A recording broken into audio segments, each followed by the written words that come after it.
removing yourself from ongoing exposure. And that's the hardest part. The remediation process is the hardest part. Throwing away all of your worldly possessions in certain instances, burning your house down to the ground, and maybe even getting a divorce or two in between is the end result. There is hope. But the hardest part is step one in this entire insult and process. It's a stepwise therapeutic approach that's going to come with, short little wins.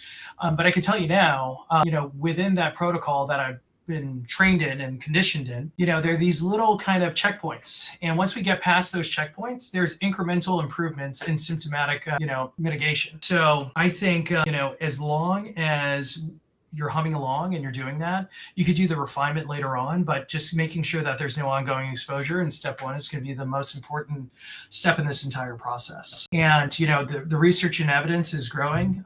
It's not a matter of throwing CoQ10, PQQ, urolithin A, or whatever at the mitochondria that's already stressed or taxed.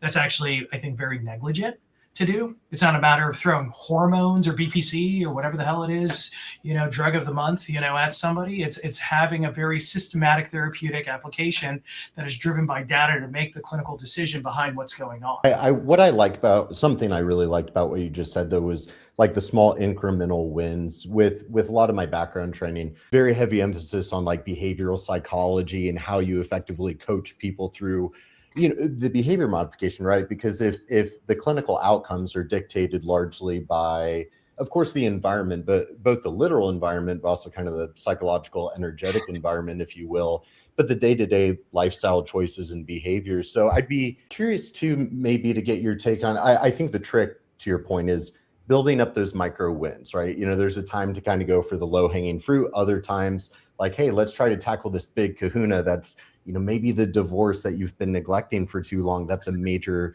stressor on your system, on your biology, right?